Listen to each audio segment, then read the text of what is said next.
you raise your hand. Sorry, I thought you had a question. Go for it, man. I want to ask you about your recently released new music video for a little church just came out. Yeah, it That did. looks so fun to record. Can you walk us through that? Yeah, man. Church is the body, right? Community, family. It should feel like family. It should feel diverse and beautiful. So we packed it in a tour bus with a bunch of people from different cultures, different races, different denominations, and we said this is what church is supposed to look like. Us having each other's back, loving each other well. So we did it in a tour bus. We wanted it to be sort of this tight experience, and it ended up cool. That's our heart is for our songs to leave that tour bus and go into every city. So they start there. So we wanted to start there. That wasn't my tour bus. That was like a 70s tour bus.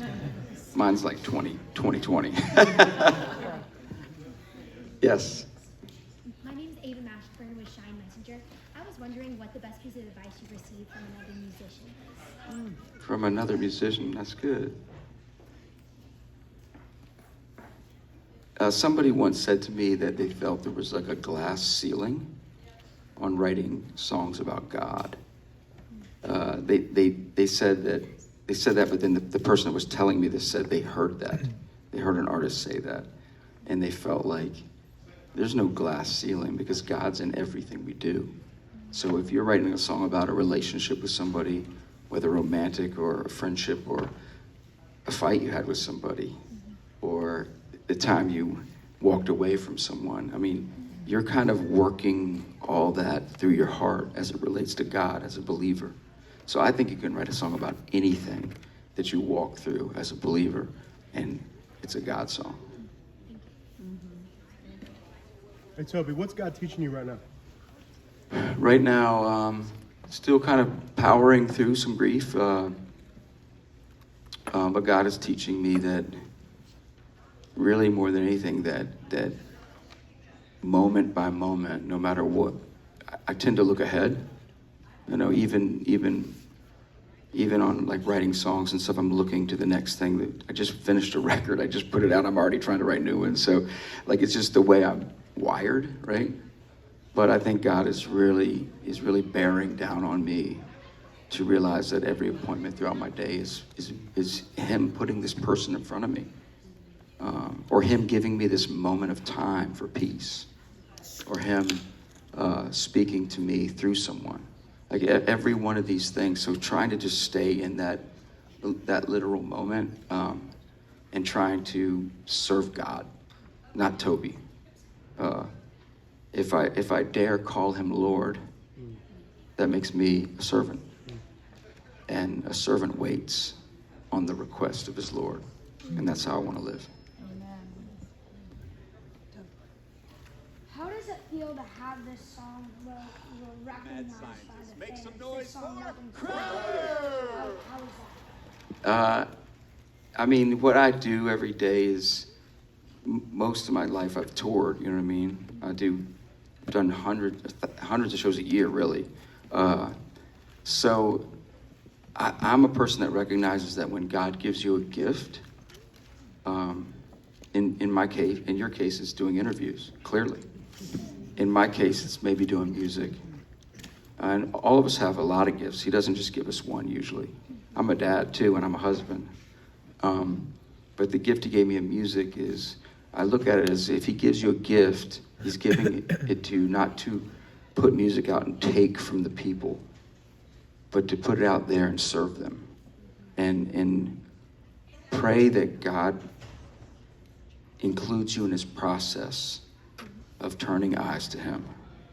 And so because of that, it means so much to me that fans would choose my song, even to be nominated.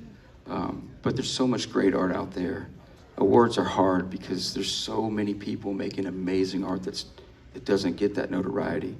And I would love to represent and shine a light on all those people, especially when you're doing it for the glory of God. Yeah. Piggybacking on what you're saying before, you show up so vulnerably. Can you just talk about how to show up when you don't feel like it, whether it's an event like this or whether it's in your home? Yeah, I just think, you know, I mean, I feel like I answered it kinda, like I just feel like if the invitation comes to come here, if God opens the door, I'm supposed to step through it and do what he wants me to there. You know, and I've done this for a lot of years, as most of you know, and like, I think there might have been years where I was confused about that. But now more than ever, I recognize that if I ask God before I do anything, will you close the door or open the door? Can you please do that for me? Like, God, would you be kind enough to me to make it clear what doors open and what doors close? And if you open a door, I'll step through it. And that's how I try to serve.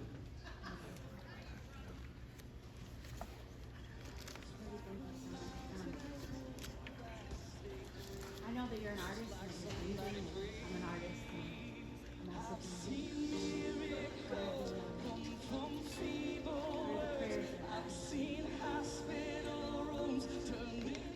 Prayers that have got me through.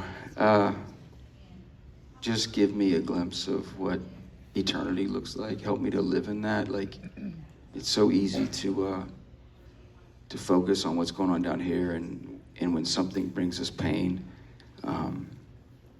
it's really easy to think it's darkness. But when I read the Bible, and I read the Bible a lot, like I love the Bible. I start in Genesis and read to Revelation. I try to do it every 2 years. And the God I know there, the God that I've become familiar with, he has this great eternal plan that I count on. And sometimes things that on earth, short, it might be better for that person and better for me. How can it be better? But I am counting on it. I am counting on the fact that it was better for who we lost and better for us somehow in the eternal realm.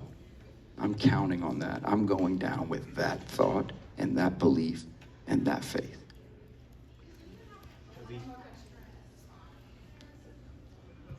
I'll get you both. Don't worry, velvet's nice.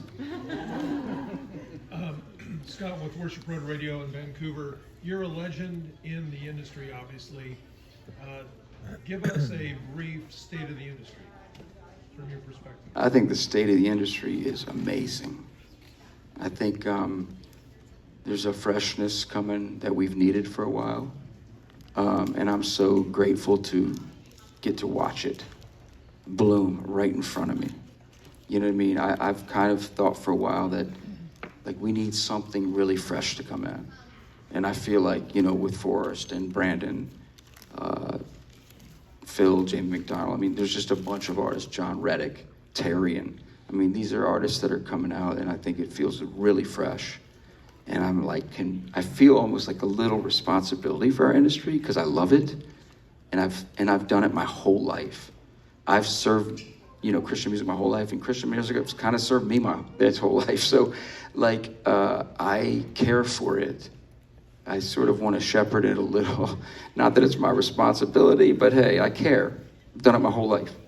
So to see this sort of fresh air breathe through, it excites me. And it tells me, okay, we're okay. Yeah. Hi, Tracy France with Novel Photos. I've been an amateur musician, very amateur, my whole life. Me too. And one thing about musicians is they pretty much all have some kind of ego. Even Christian musicians, even worship teams. Everyone on earth has some kind of ego, but go ahead. I agree with you. If you work, you have worked with so many different people. How do you keep that ego from overcoming what you're doing, what you're trying to get out? I think I have a few answers to that. One is that I never really wanted this. I kind of stumbled into it. So, like, if it was my dream since I was 6 that I'm going to be on stage and sing God's songs, I think maybe I would struggle with ego a little more, but I never really wanted this. I kind of fell into it. And then secondly, I just recognize that God is really big and I'm really little. And that will humble you quick. Also, you know, I'm kind of a grinder. Like there's some people that can walk on stage and just sing a song and it's effortless and it's incredible. Those kind of gifts, that's a tougher gift to shoulder. I gotta work really hard. I always have at writing songs. I'm kind of like I call myself a songwriter disguised as a pop artist. Really, I'm a songwriter. That's what I do. I've written my songs from DC Talk to today because I love writing songs. I love communicating the goodness of God, the layers of God in songs. How does that work with help or hurt relationships with the other musicians? How does it with me? Yeah. I'm good with everybody. I'm Switzerland. Thank you guys. Anybody else? I'm cool with Velvet. If is someone waiting? Oh, then I'm good. Go ahead. I didn't come here to sit out there. Yes, go ahead. I'm Totally Young with Shinecast Studios, and I was just wondering, for your listeners, what is the biggest message that you're trying to get across through your music? My prayer from the beginning of my career has always been writing songs that turn people's eyes to the King. So that's my biggest hope. That's what I pray before I write any song. God, give me something that turns people's eyes to you. Give me a song that would reunite someone with you that walked away, you know? So yeah. Yes. Toby, what do you like to do to rejuvenate, and maybe what's on your top 3 list for your, like a bucket list? Bucket list. These questions are hard. I'm kidding. Velvet, we're done. No, bucket list, I think to finish well. You know, I've been doing this for a while. Would be a bucket list thing, just to finish well, man, to absolutely be in love with my wife when we slow down a little. And I am in love with her. And I'm thankful that she tells me she's in love with me anyway. Yeah, those would be kind of bucket list things. What was your first part of it? What do you like to do to rejuvenate? Oh, rejuvenate. I like to walk. I walk. I actually walk on a golf course with a bag on my shoulder, but I walk. Yeah. What was your most impactful part of your journey in your singing career? My most impact, probably the end of DC Talk, my first band. You weren't born yet. I remember well. Okay. Yeah, I mean, I didn't know what I was going to do. You know, Michael and Kevin wanted to make solo records, and I just was like, well, I don't know what I'm going to do. And then I got offered this opportunity to do a song for a soundtrack called Extreme Days. So I did this rock rap thing, which is how I came up a rapper, really. So then I stuck my little toe in the water. I never thought I would into something where I did it myself with a band, and it kind of worked, and I just kept stepping through the doors that God opened. But my wife and I actually talked about that today. There was a scary moment there when when DC Talk sort of said, we're gonna stop, and I just didn't know what I was gonna do. But God is faithful and kind. Yep. So this kind of piggybacks off of the rejuvenating question. You and I are close to the same age. I just recently saw you perform. You're still jumping and dancing and moving like you did back in the day. So how do you get up and walk the next? I don't know. I grew up in a sports family more than a music family. So I still play a lot of sports, basketball, tennis. I'm not gonna say pickleball yet, but one day it's coming. One day, y'all, one day. But yeah, I mean, I've always been into athletics, and I'm not a gym dude, but I'm always moving. I can't sit around. So it's just kind of who I am. Plus, I've never come off stage, so I didn't have to deal with slowing down. You know what I mean? If you do something every night, you know, you can still keep doing it. All right, a couple more. I'm not taking one from Joey anyway. Go ahead. I'm just kidding, Joey. My name is Seth Parkinson. I'm from the Shine magazine. How do you stay spiritually grounded while touring or recording? Good question.